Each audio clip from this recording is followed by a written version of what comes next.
আসসালামু আলাইকুম ভিউয়ার্স, আশা করি সবাই অনেক অনেক ভালো আছেন। আজকে আমরা সিএসএস দিয়ে বেসিক অ্যানিমেশন তৈরি করা শিখব। তারপর আমরা এই ধরনের লোডিং স্পিনার, তাছাড়া এই বেসিক অ্যানিমেশন, এই ধরনের লোডিং স্পিনারগুলো, এই ইউনিক একটা অ্যানিমেশন, আরও যদি দেখি আমরা নিচে এখানে একটা টেক্সট অ্যানিমেশন রয়েছে। এখানে আমরা বাটনে যদি ক্লিক করি তাহলে একটা অ্যানিমেশন হচ্ছে। তারপর এই কাপের উপর একটা স্মোক ইফেক্ট হচ্ছে, সেম এখানে একটা শেক ইফেক্ট হচ্ছে। তারপর আরও লোডিং অ্যানিমেশন আসতেছে। এরকম অনেক ধরনের অ্যানিমেশন আমরা তৈরি করতে পারবো সিএসএস দিয়ে। আজকে কাজটা করতে করতে, অর্থাৎ আপনাদের সিএসএস শেখাতে এই লোডিং অ্যানিমেশনটা আমরা তৈরি করার চেষ্টা করব বেসিক সিএসএস দিয়ে। তো চলুন শুরু করা যাক।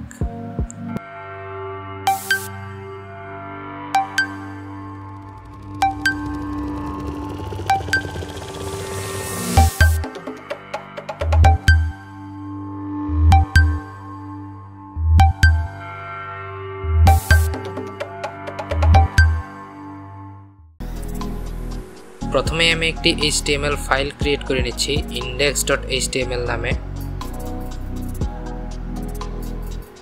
এর মধ্যে আমরা একটা HTML5 এর বয়লার প্লেট বা টেমপ্লেট তৈরি করে নিচ্ছি। এর টাইটেল দিচ্ছি CSS অ্যানিমেশন। আমি এটা চেঞ্জ করে বেসিক CSS অ্যানিমেশন দিচ্ছি, কারণ আমরা বেসিক অ্যানিমেশন শিখবো এখন। তো প্রথমেই আমরা একটা র্যাপার নিয়ে নিচ্ছি আমাদের সব কোডকে একটা র্যাপারের মধ্যে রাখার জন্য। এই র্যাপারের মধ্যে আমি একটা লোডার ক্লাস নেম দিয়ে একটা ডিভ ক্রিয়েট করে নিচ্ছি, যার মধ্যে আমরা লোডিং অ্যানিমেশনটা তৈরি করব। আমরা গো লাইভ দিয়ে নিই যেন আমরা ব্রাউজারে লাইভ দেখতে পারি আমাদের কোডের আউটপুটগুলো।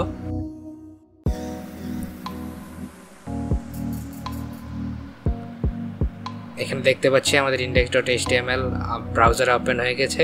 এখন যদি আমরা একটা CSS ফাইল তৈরি করি style.css নামে, এবং এই CSS ফাইলটা আমাদের HTML ফাইলে লিঙ্ক করতে হবে। লিঙ্ক করার জন্য হেড ট্যাগের ভিতরে আমরা লিঙ্ক ট্যাগের ইউজ করতে পারি। লিঙ্ক ট্যাগের ভিতরে আমাদের href এর মধ্যে CSS ফাইলের লিঙ্কটা দিয়ে দিতে হবে। এখন আমরা CSS এর মধ্যে আমাদের CSS কোড লিখতে পারি। প্রথমে আমরা বেসিক স্টাইলিং দিয়ে নিচ্ছি, সবগুলো এলিমেন্টের মার্জিং প্যাডিং 0 করে নিলাম, বক্স সাইজিং করে দিলাম বর্ডার বক্স। এখন আমরা র্যাপারের হোয়াইট এবং হাইট করে দেব 100%, হাইট হবে 100 VH, যেন এটা পুরো স্ক্রিন জুড়ে নিয়ে নেয়। তারপর আমরা ডিসপ্লে করে দেব ফ্ল্যাক্স, যেন আমরা এর মধ্যে সব এলিমেন্টকে স্ক্রিনের সেন্টারে নিয়ে আসতে পারি জাস্টিফাই কন্টেন্ট এবং অ্যালাইন আইটেমস সেন্টার দ্বারা। তারপর আমরা এই যে লোডার ক্লাসটা আছে, লোডার ক্লাসটাকে একটা স্টাইল দেব। তো লোডার ক্লাসকে স্টাইল দেওয়ার আগে আমরা ব্যাকগ্রাউন্ড কালার সিলেক্ট করে নিই আমাদের পেজের জন্য। এখান থেকে আমি আর একটা ডার্ক কালার সিলেক্ট করতে যাচ্ছি। এর জন্য আপনারা এখানে হোভার করলে এখানে কালার চেঞ্জ করার অপশন পেয়ে যাবেন। আপনাদেরকে কালার কোড মুখস্থ রাখার কোনো প্রয়োজন নেই। তারপর র্যাপারের ভিতরে আমি লোডার ক্লাসটা সিলেক্ট করে নিলাম। লোডারে একটা হোয়াইট দিয়ে দিচ্ছি।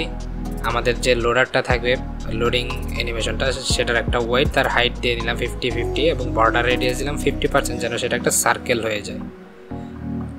তারপর আমরা তার বর্ডার ডিফাইন করে দিচ্ছি 3 পিক্সেল সলিড, একটা কালার দিয়ে দিচ্ছি, এবং কালারের মধ্যে আমি কিছু ট্রান্সপারেন্ট ইফেক্ট নিয়ে আসবো পরে। তার আগে আমি এর বর্ডার হোয়াইট আরও বাড়িয়ে দিই, 5 পিক্সেল করে দিই।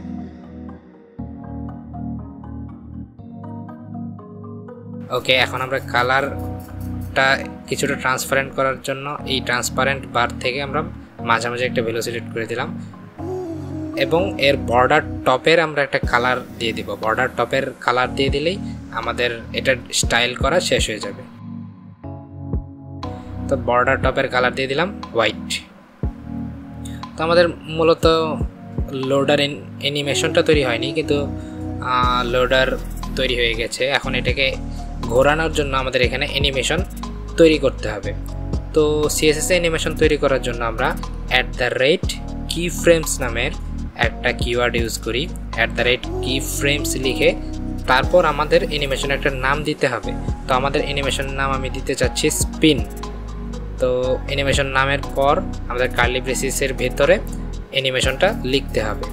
এখন আমাদের অ্যানিমেশনগুলো 0% থেকে 100% পর্যন্ত যে কোনো নির্দিষ্ট একটা সময়ে অ্যানিমেশনের অর্থাৎ এটার স্টাইল কী হবে তা আমরা ডিফাইন করে দিতে পারি। তো আমাদের মূলত এটাকে ঘোরানো দরকার, তো আমরা ট্রান্সফর্ম অ্যাট্রিবিউট ইউজ করতে পারি। তো 0%-এর মধ্যে আমরা ট্রান্সফর্ম রোটেট 0 ডিগ্রি করে দিচ্ছি, যেন যখন অ্যানিমেশনটা স্টার্ট হবে তখন যেন এটা কোনো রোটেট না ঘটে। এবং সর্বশেষ বা 100% যখন কমপ্লিট হয়ে যাবে অ্যানিমেশন, তখন আমরা এর রোটেট করে দেব 360 ডিগ্রি, যেন এই অ্যানিমেশনটা একবার কমপ্লিট হলে সেই আমাদের যে লোডারটা আছে সেটা সম্পূর্ণ একবার 360 ডিগ্রি ঘুরে আসে। তো এখন এই অ্যানিমেশনটা অর্থাৎ এই স্পিন অ্যানিমেশনটা আমাদের লোডার ক্লাসে অ্যাড করতে হবে। এটা অ্যাড করার জন্য আমাদের অ্যানিমেশন নেম নামের একটা প্রপার্টি রয়েছে। অ্যানিমেশন নেমের মধ্যে স্পিন যদি পাস করে দিই তাহলেই আমাদের এই লোডার ক্লাসে স্পিন অ্যানিমেশনটা পেয়ে যাবে। তারপর আমরা অ্যানিমেশন ডিউরেশন দিতে পারি। অ্যানিমেশন ডিউরেশন হচ্ছে অ্যানিমেশনটা কতক্ষণ যাবত কাজ করবে, অর্থাৎ একবার টোটালটা ঘুরে আসবে কত সেকেন্ডে। আমরা এক্ষেত্রে 2 সেকেন্ড দিয়ে দিতে পারি এই লোডারটা একবার ঘুরে আসার জন্য।